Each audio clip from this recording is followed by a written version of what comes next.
Welcome to the latest Ask Tyler. We have all these questions from my patrons, and we're going to have the answers right now.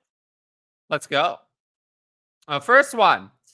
Is Jaxon breaking out sooner than the second half of the season? Yes.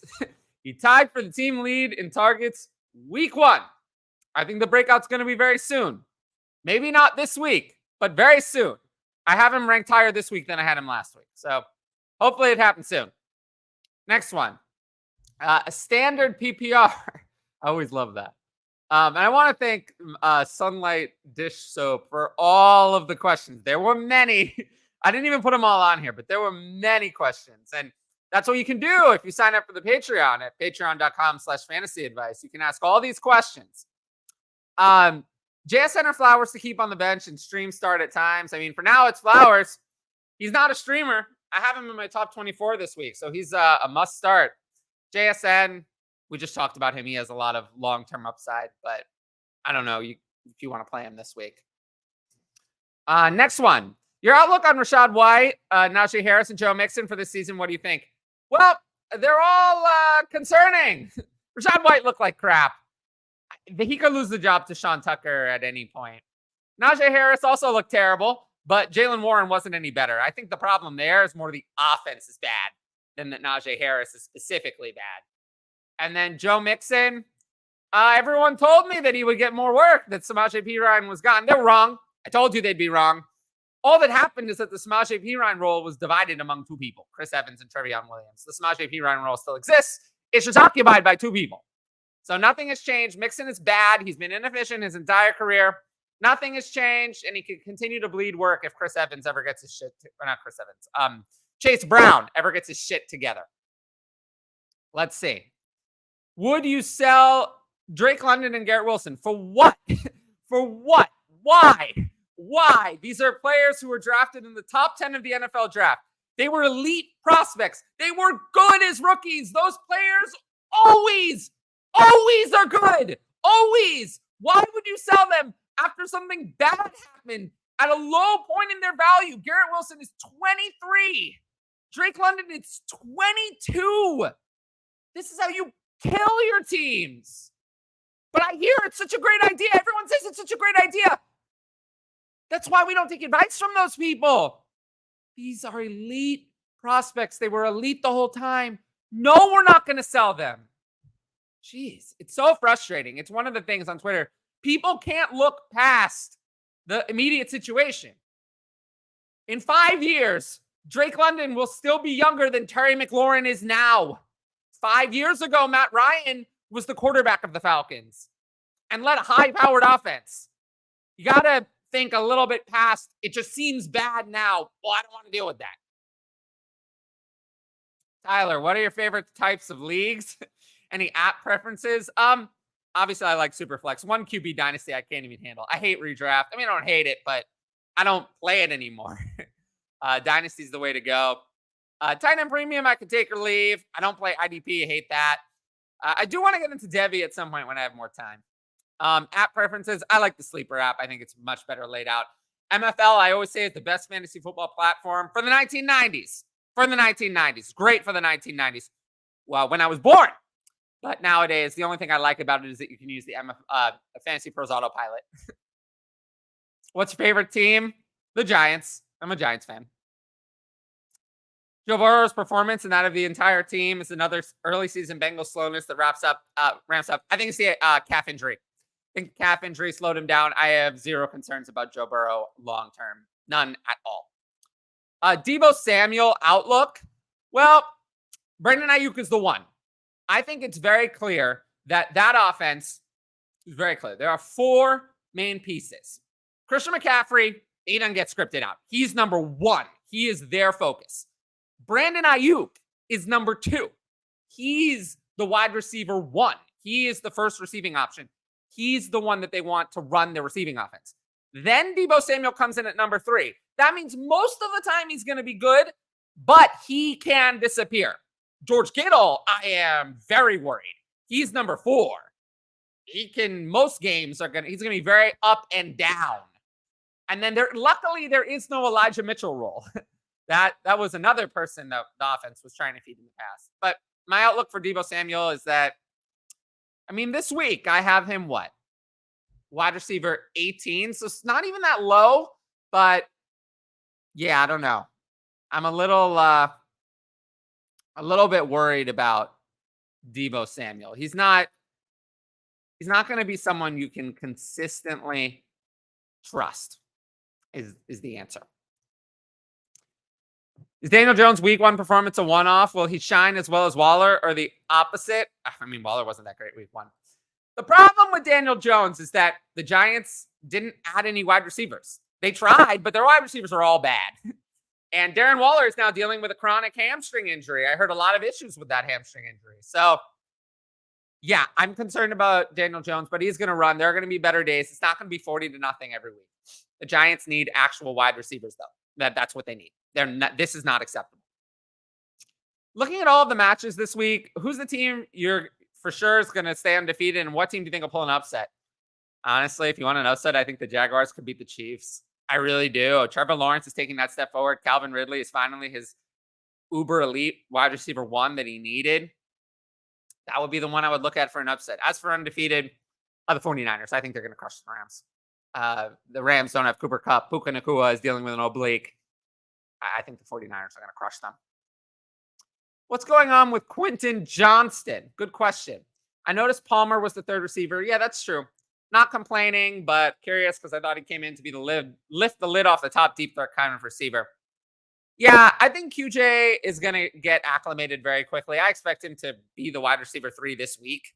And Mike Williams and Keenan Allen are not the paragon of health. So eventually Quentin Johnston is going to pay off. Don't panic. But I was a little disappointed. I'm not going to lie. I wish he had been the wide receiver 3 week 1. Thoughts on volume versus efficiency for running backs? We kind of talked about this earlier. I'm thinking of Najee Harris and Rachaad White. On a weekly basis, we target volume. From week to week, we look at volume because volume is predictable. But over time, if you're bad, the volume will be taken away. Now, these two are 2 separate players.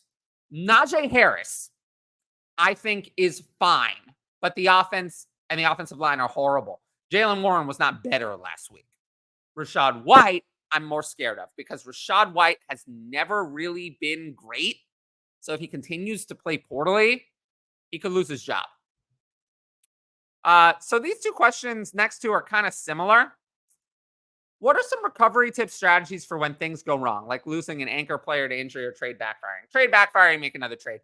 The first part, losing an anchor player to injury. Injuries are a part of fantasy football. At some point, let's say you had like Cooper Kupp and Aaron Rodgers and J.K. Dobbins as 3 of your players. You probably can't serve in a super flex. You probably can't survive that. You probably can't survive losing all of those players. Maybe you had Jonathan Taylor too. At some point, there's nothing you can do. Injuries happen. They are a part of the game. It's why I always say those guaranteed early picks are not so guaranteed. Few injuries and one of the best teams suddenly becomes one of the worst.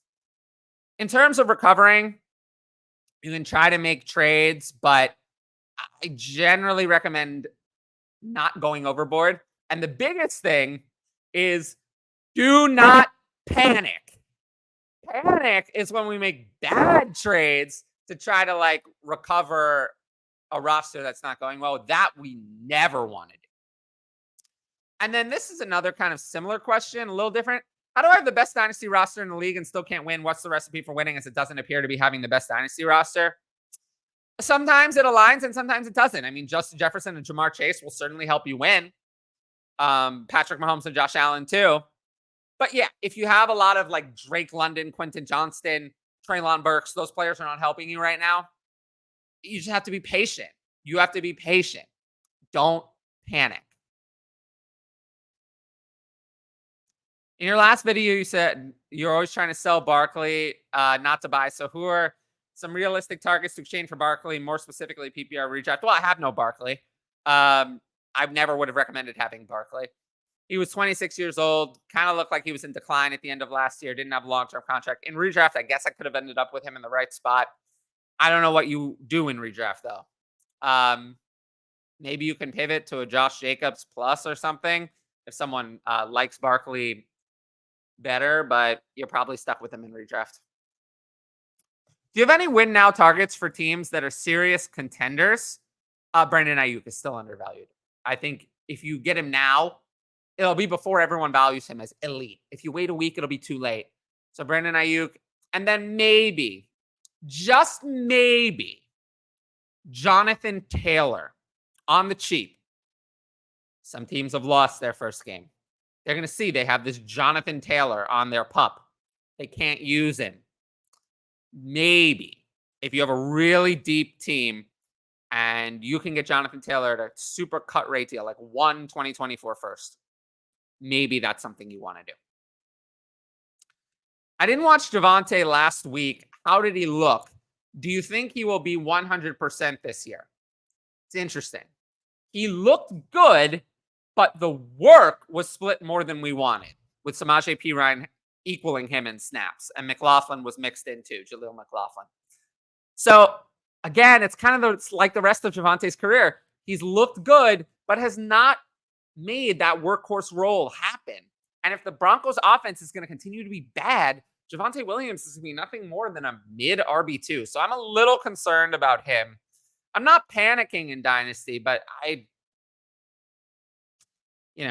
not that excited, honestly, if this is what we're going to get. I've addressed this. It seems like some fantasy analysts are advocating on selling Garrett Wilson in Dynasty. Should we buy, sell, or hold? He's a hold if you have him already.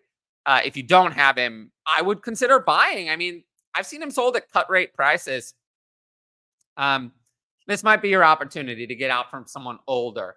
Like, if you're in a rebuild and you have Tyreek Hill, this is your opportunity to sell him for Garrett Wilson. Now, you couldn't do that before, but now you can. Christian McCaffrey, you can sell Christian McCaffrey for Garrett Wilson. Couldn't do that before, but now you can. So those are ways I would consider buying him.